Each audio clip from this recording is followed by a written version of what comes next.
Saíram os últimos episódios de What If, com uma história muito legal de assistir, porém que nos deixa com aquela típica pulga atrás da orelha. Por que que a Marvel fez isso? Até o diretor se pronunciou, mas mesmo se ele não falasse nada, já daria para entender que há planos por trás disso tudo.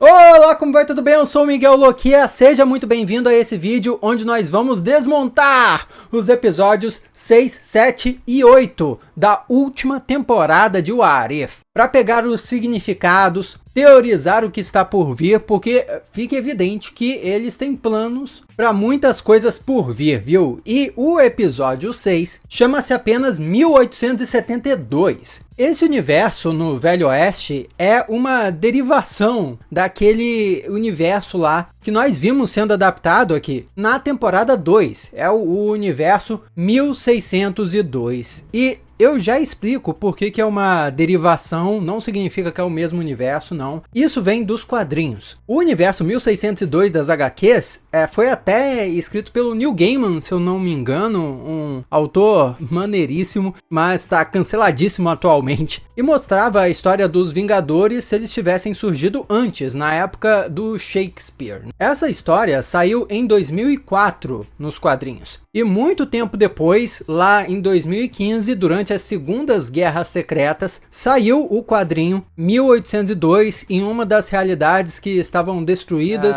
durante as Guerras Secretas aqui e faziam parte do mundo de batalha, o mundo bélico. E é justamente um universo de Velho Oeste. Então eu digo que é uma derivação do 1602 porque foi tipo a segunda empreitada da Marvel em lançar uma série assim do seu universo como se tivesse surgido antes na história, né? Uma história de época. Mas uma coisa curiosa que a gente pode observar é que nos quadrinhos os protagonistas eram heróis icônicos, vamos dizer assim, da Marvel. Icônicos que eu quero dizer assim, são alguns dos heróis principais, tanto que o xerife da história era o Steve Rogers, o Capitão América. Mas nesse episódio nós tivemos a história adaptada para trazer o Shang-Chi e a Kate Bishop como protagonistas. Adoro os dois personagens, gostei muito deles aqui, inclusive eu não estava reconhecendo a Kate Bishop nos trailers quando ela tinha aparecido primeiro, mas gostei muito de ver ela em ação no episódio. Mas invariavelmente dá para entender como a Marvel, de fato, se esforçou para colocar personagens novos nesses episódios da terceira temporada de What If. Inclusive não é exagero nenhum nós dizermos que todos os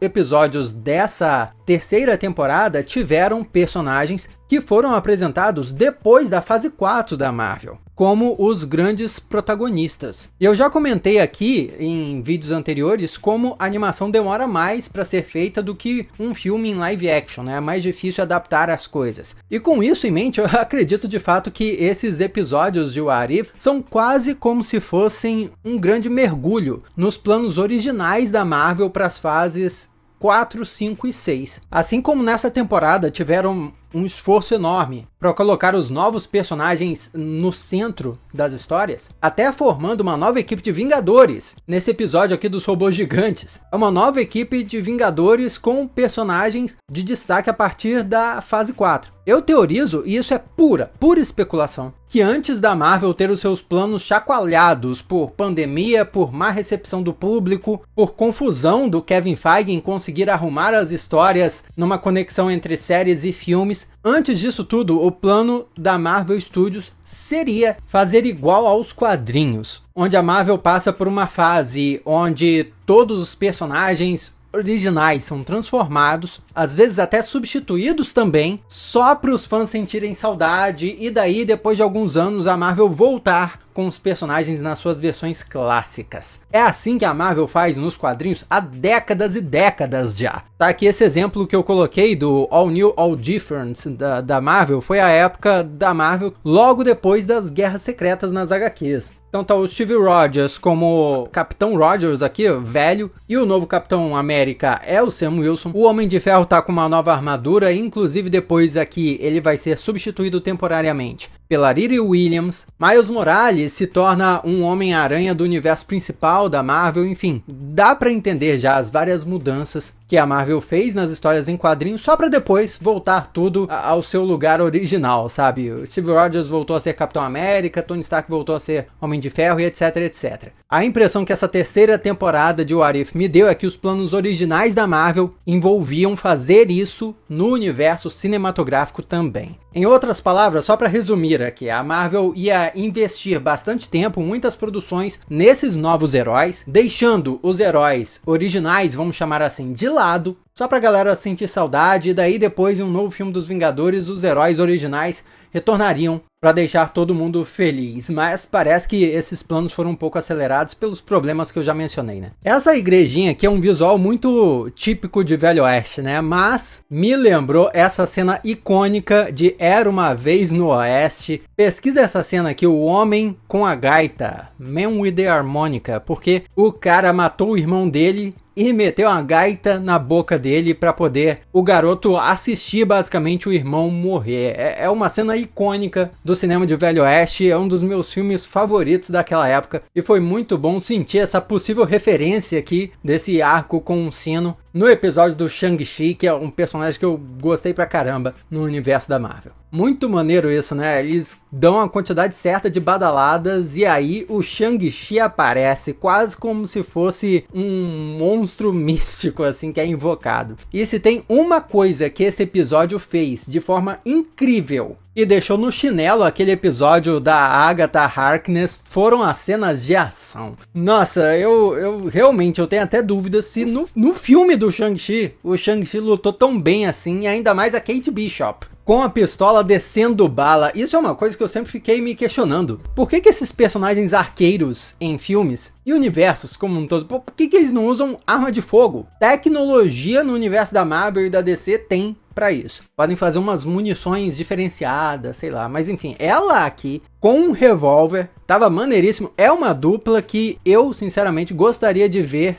em outros lugares. É uma pena que essa série acabou, né? Vamos falar a verdade, porque eu adoraria ver mais episódios assim. Eu acho que esse episódio, os 3 episódios finais, na verdade, eles capturam muito bem a essência de What If. Aqui no iniciozinho, o Vigia demonstra como o multiverso é vasto e diferentes histórias acontecem. O que já me deixou pensando um pouco assim, será que essas artes conceituais aqui eram de histórias de episódios que cogitaram fazer, mas acabou não acontecendo? Por exemplo, aqui tem o crocodilo Loki, né, atrás do sapo Thor. Ambos apareceram de relance, assim, pelo menos o sapo apareceu de relance no penúltimo episódio da primeira temporada de Loki. Tô tirando isso da cabeça, né, da memória, mas acho que é por aí. O crocodilo Loki também apareceu no mesmo episódio. Mas também tivemos de relance esse episódio de piratas aqui, um episódio de Ultron Cantor, esse aí eu acho que ninguém ia querer ver, né, pelo menos os fãs. E daí o Vigia começa a contar um pouquinho sobre esse universo de 1800 e tanto que nós estamos acompanhando, onde o Shang-Chi e a irmã dele, Xia-Ling, nasceram antes, séculos antes, e fugiram da tirania do pai, né, que é o Wenwu, que era considerado imortal e tinha uns 10 anéis por séculos. E eles vieram para a América, só que Xia-Ling, que veio primeiro, ela desapareceu, já que a América estava sob tirania desse vilão aí. Esse vilão é o Capuz. E é outra coisa que prova que essa terceira temporada de What If estava contando com outro planejamento para fase 4, fase 5 da Marvel. Porque o Capuz é o vilão que vai aparecer na série da Coração de Ferro, que sequer estreou ainda, mas a gente já sabe que tá pronta há algum tempo. Então assim, possivelmente nos planos originais, esse episódio de What If iria sair depois da série da Coração de Ferro ter estreado. O que só evidencia pra gente como a Marvel de fato ficou bagunçada depois da pandemia, depois das várias crises e problemas que rolaram ali na fase 4. E nós ainda estamos vendo alguns dos resultados disso. Outro bom exemplo disso é que o diretor dessa segunda temporada de What If falou sobre a ausência dos X-Men.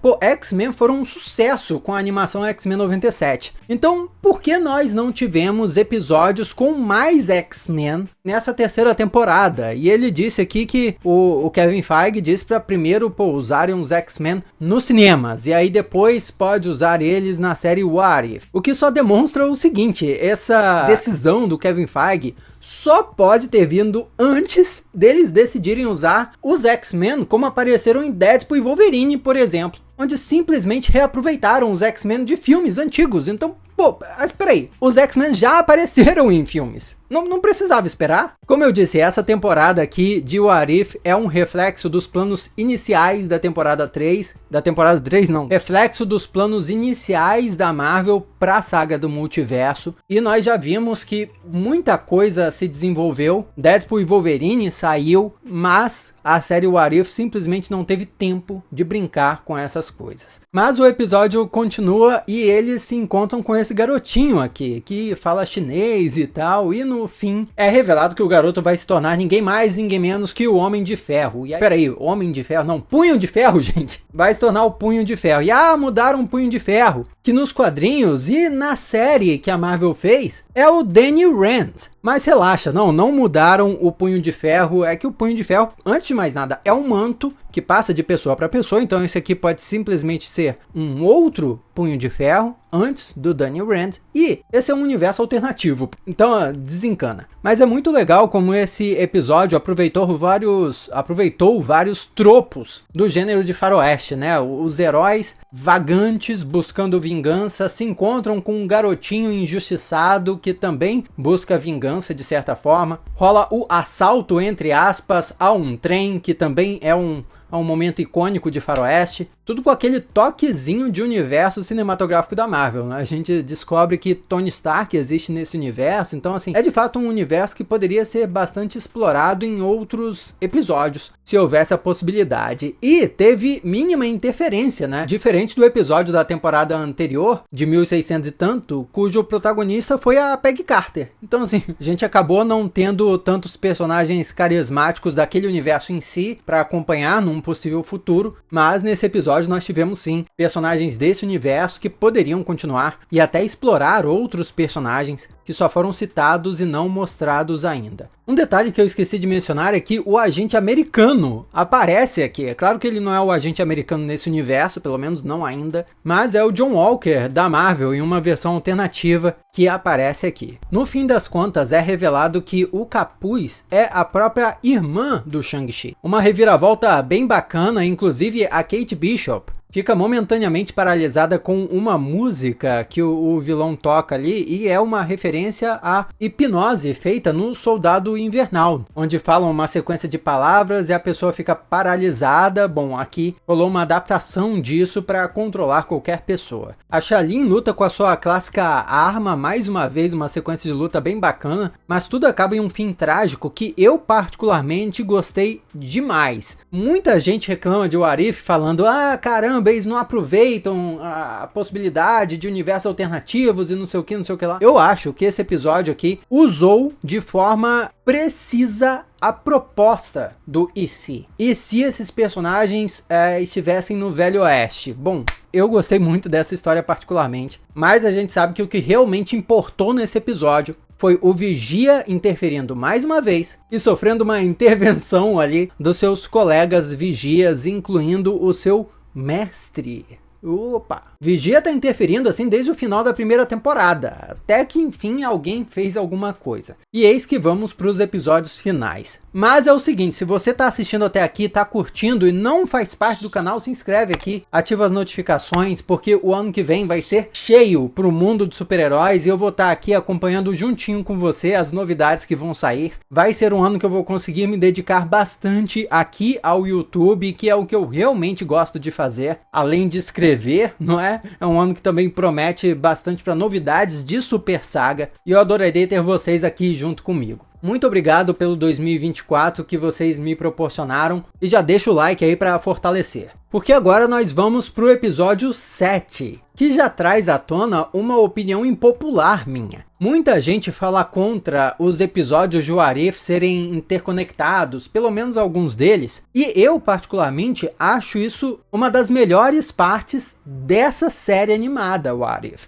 porque eu entendo completamente a proposta de cada episódio ser antológico e tal, mas até hoje foram pouquíssimos episódios isolados da série What If que valeram a pena por si só. E nenhum deles, como é o caso desse episódio do Doutor Estranho Supremo lá da primeira temporada, nenhum deles terminava e deixava a gente pensando, nossa, tomara que esse personagem aí nunca mais apareça. Não, pelo contrário. Quando o Doutor Estranho Supremo e toda a galerinha lá apareceu no episódio final, foi super legal. Então, eu realmente acho que esse esquema antológico pode funcionar nos quadrinhos, pode funcionar para séries animadas como Black Mirror não, Love, Death and Robots, que é animada, mas acho que para a série What If foi acertado eles fazerem uns episódios interconectados assim, e sinceramente eu acho até que deveria ser mais interconectado. Aqui no iniciozinho do penúltimo episódio da terceira temporada, temos até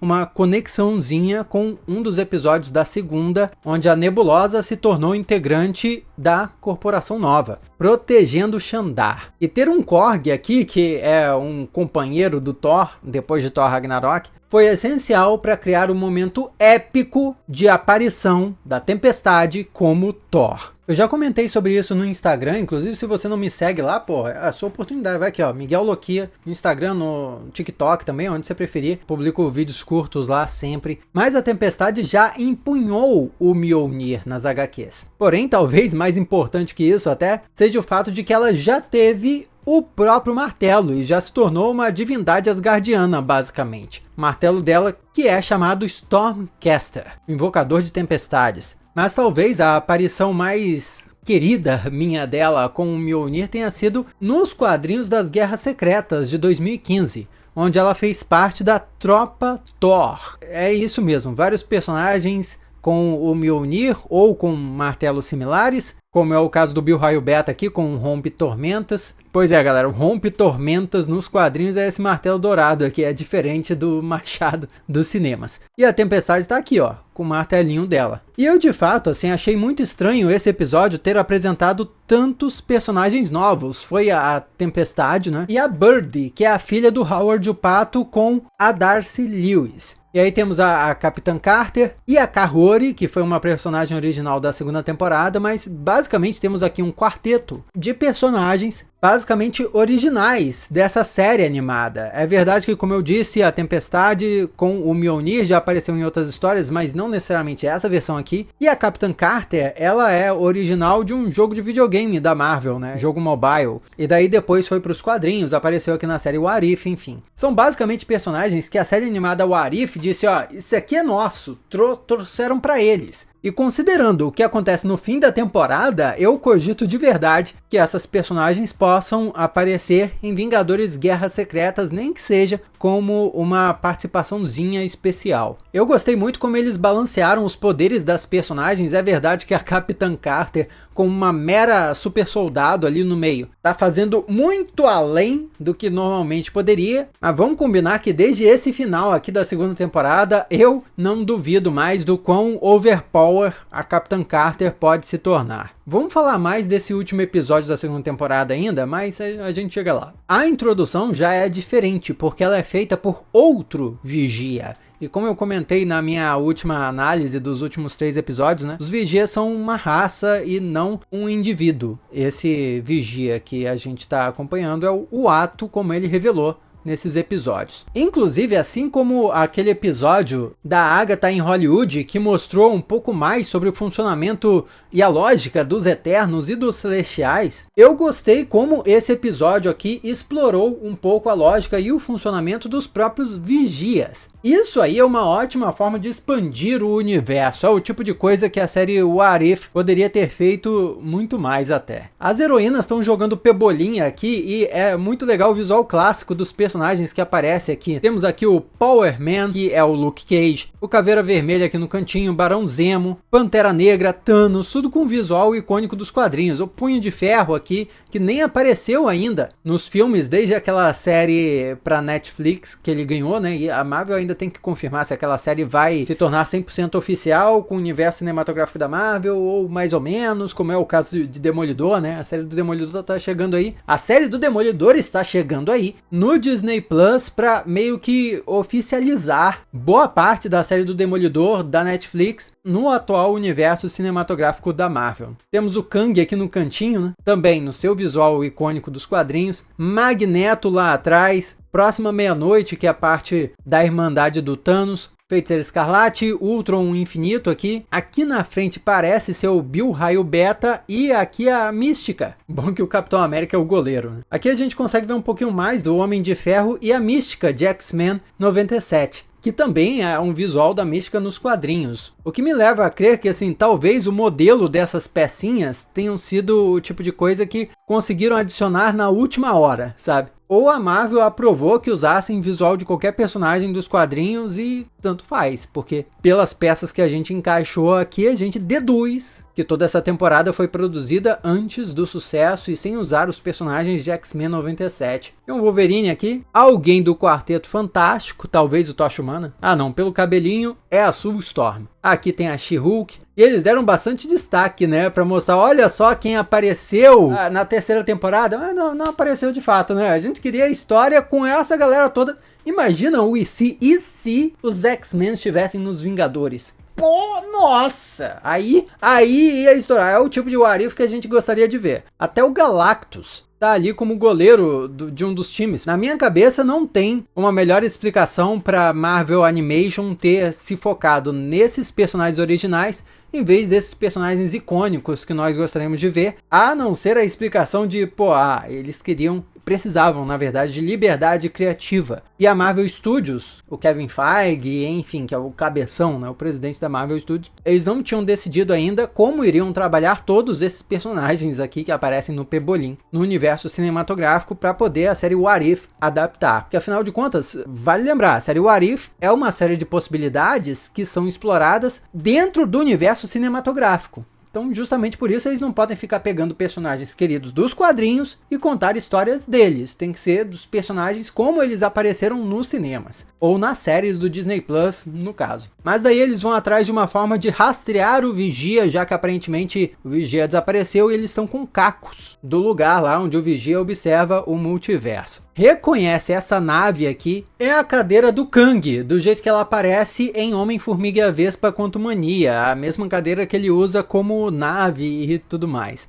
E curioso perceber como a série não contou a história de como essas heroínas se encontraram e estão usando essa cadeira aqui de nave, né? Simplesmente rolou um salto lógico e agora a gente sabe que essas quatro são uma super equipe. Uma vez que a segunda temporada terminou apenas com a Capitã Carter e a Kahori juntas. Eu achei a Birdie uma personagem bem bacana, sabe? Ok. Mas vamos combinar que o episódio onde ela foi apresentada, que é onde a mãe e o pai dela, quer dizer, estão tentando proteger o ovo, não foi o melhor dos episódios da história de What If, apesar de ter um significado bem bacana. Então eu honestamente preferiria que essa personagem não tivesse aqui, fossem só elas três, tá ótimo, ou se tivesse de adicionar algum personagem, que fosse algum personagem conhecido, né? Uma versão alternativa, sei lá, de outro X-Men, ou de algum dos Vingadores. Enfim, foi muito bom ver elas recorrendo, em última instância, ao Ultron do Infinito, que foi derrotado na primeira temporada. Talvez um dos personagens mais legais dessa série, e aqui nós vemos por essa foto, que os Guardiões do Multiverso, que foram reunidos lá no final da primeira temporada, se reuniram de novo. Tá aqui o Senhor da Galáxia, T'Challa, a Capitã Carter, junto com o Thor Baladeiro, a Viúva Negra, que usa o escudo do Guardião Vermelho, e a Gamora Thanos. Tá aí, a Gamora Thanos seria uma integrante ótima dessa equipe aí, no lugar da Birdie. Mas isso nos prova que essa super equipe multiversal continuou em atuação e também explica como é que essas quatro personagens, né, que são as protagonistas desse episódio, eventualmente se reuniram. E o Ultron do Infinito é visto como uma alternativa, né? Afinal, o Ultron do Infinito, naquela porradaria no final da primeira temporada, foi quebrando a barreira entre universos numa sequência de luta que continua a ser uma das mais maneiras dessa série e termina chegando no local onde o Vigia observava todo o multiverso. Existe todo um receio das personagens de reencontrar o Ultron do Infinito, aliás, a Capitã Carter, né, reencontrar o Ultron do Infinito, porque afinal ele foi um grande vilão, não é? E inclusive a versão que a Capitã Carter vai encontrar é uma versão vilanesca, mas diferente da versão que eles venceram lá na primeira temporada. Afinal de contas, o Ultron que eles enfrentaram na primeira temporada notou o Vigia em uma das cenas mais sinistras dessa série.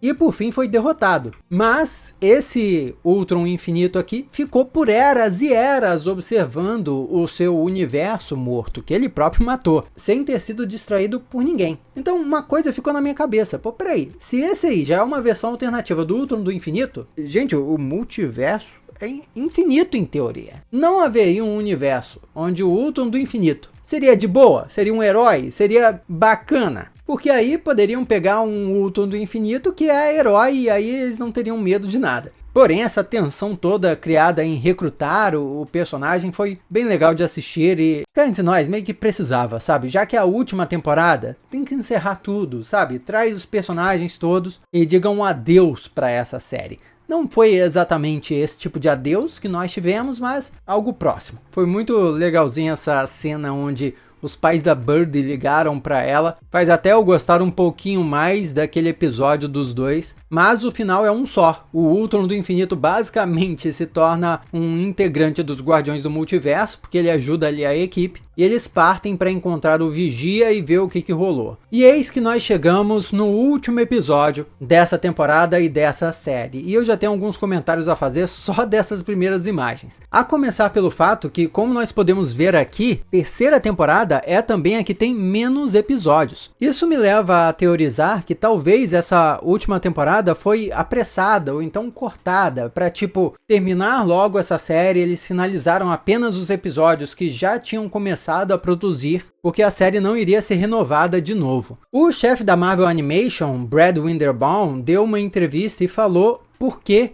a série iria acabar na terceira temporada. Segundo ele, essa série está acabando para casar com o fim da saga do multiverso, que afinal vai se encerrar com os próximos filmes dos Vingadores aí, e daí vamos ter uma abordagem diferente, o multiverso não vai ficar sendo tão explorado pelos filmes. Porém, esse site aqui, que é o Observatório do Cinema, aponta de forma muito assertiva que isso também casa com uma nova estratégia da Marvel como um todo, que é de focar em menos produções com mais qualidade. Então, considerando que essa série What If pode ter sido aprovada já com 3 temporadas desde lá do início, faz sentido agora eles verem, pô, essa série não é uma prioridade pra gente, e daí param de se esforçar nela para poder dar foco em séries que foram um maior sucesso, tipo X-Men 97. Mais uma vez aqui é muito bom ver como esse episódio expandiu a mitologia, né, de diferentes personagens. No caso aqui o Vigia, né, tava aqui de aprendiz, olha ele. E então esse final vira basicamente Dragon Ball, né, porradaria, raio, eu sou mais forte que você. O Vigia bota a armadura de porrada, quando ele veste essa armadura a gente sabe que o couro vai comer. Eu particularmente gostei muito de como o poder de cada um dos personagens ali presentes foi abordado. Os outros vigias usando armas, as Guardiões do Multiverso, cada uma com o seu tipo de equipamento diferente. E depois que o Vigia faz elas recitarem o juramento, esse episódio foi feito para vender bonequinho. Não é possível, só pode ser isso. É muito interessante como esse golpe técnica final dos vigias faz eles ficarem com essas 3 faces aqui, os 3 vigias, né, girando feito um peão, o baú da felicidade, e eles ficam a cara do Tribunal Vivo, é ou não é? Fala aí, o Tribunal Vivo é essa entidade cósmica que tem essas 3 faces aqui, já apareceu de relance no filme Doutor Estranho no Multiverso da Loucura, e também apareceu como uma das estátuas aqui, no lugar onde o Thor e a Thor enfrentaram o Gorr. Nossa, muito War, né? Olha aqui, nessa imagem dá pra ver um pouco melhor. Eu não imagino que isso tenha sido pura coincidência, eu acho que foi proposital, já que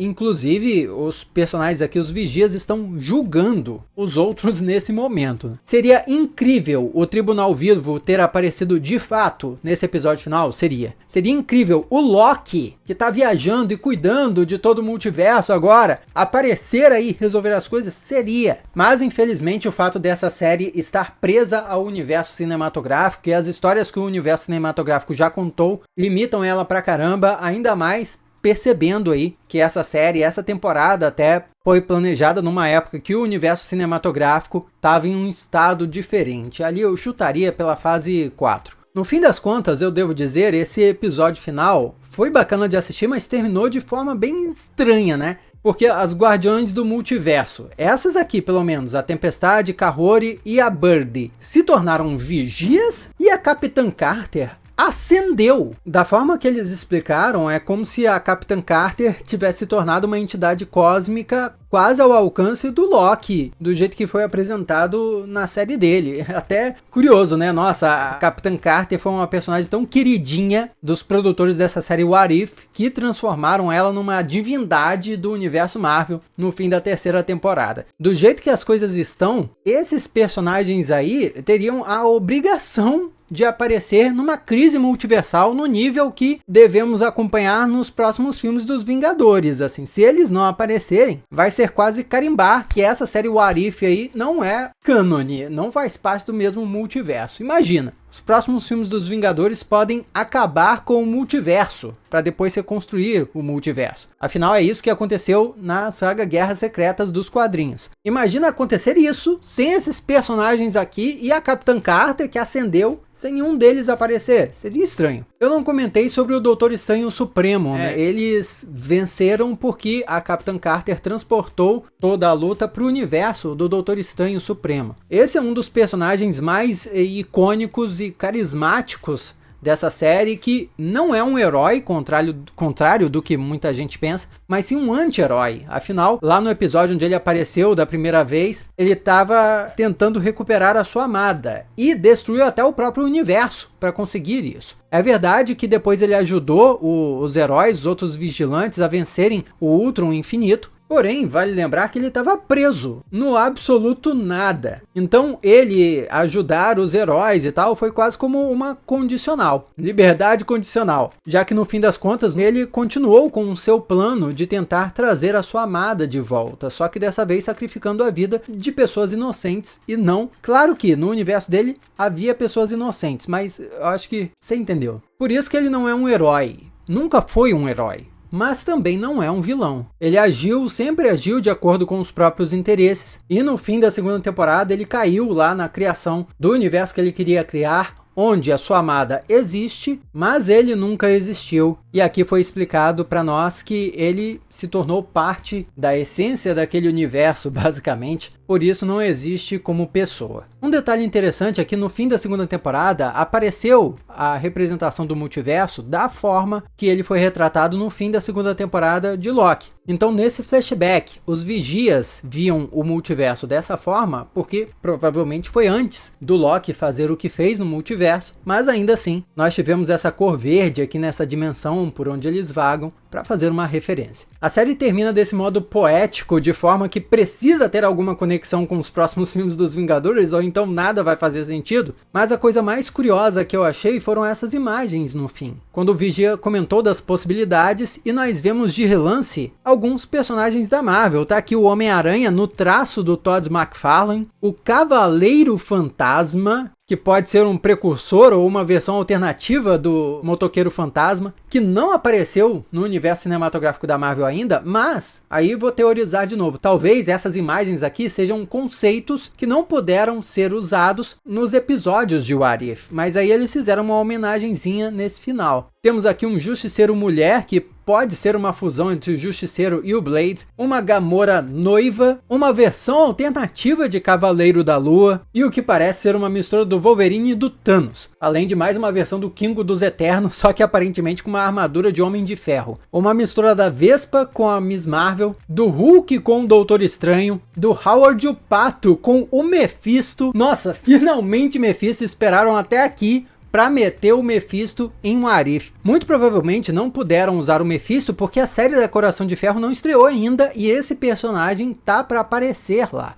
É um Gavião Arqueiro dragão, a Jubileu dos X-Men misturado com um surfista prateado, um Capitão América Skrull, a Cersei dos Eternos aparentemente dançando com um Soldado Invernal e o Deadpool com uma tonelada de armas. Essa daí parece ser uma jovem Hela com o martelo do Thor, ou seria a X-23. Olha aí o glorioso Shang-Chi com os 10 anéis e se tornando Senhor das Estrelas, porque essa é a máscara do Senhor das Estrelas. Tem um Loki passando rapidinho aqui com uma pistola na mão, um revólver e um chapéu de cowboy. Pode ser o Loki do Velho Oeste. Essa parece uma versão alternativa da Feiticeira Escarlate. E aí esse aqui passa rápido demais, mal dá pra entender quem é. Talvez seja um Loki com fogo. Seria uma mistura do Loki com o Tocha Humana do Quarteto Fantástico. Mas essas imagens aí tem ou não tem cara de artes conceituais que não tiveram tempo de usar. No fim das contas, essa foi uma série que eu curti bastante acompanhar. Existia ainda assim muito potencial, muitas possibilidades, mas cá entre nós, eu acho que tô feliz que o What If acabou. Tá na hora da Marvel seguir adiante com outros projetos, tipo X-Men 97 mesmo. A próxima animação é a animação do Homem-Aranha, amigão da vizinhança. Vamos ver como ela vai ser. Mas comenta aí o que você achou dessa terceira e última temporada. Poderia ser melhor, viu? Mas vamos trocar essa ideia. Aqui do lado tem outros vídeos que você já pode assistir. Muito obrigado pela sua companhia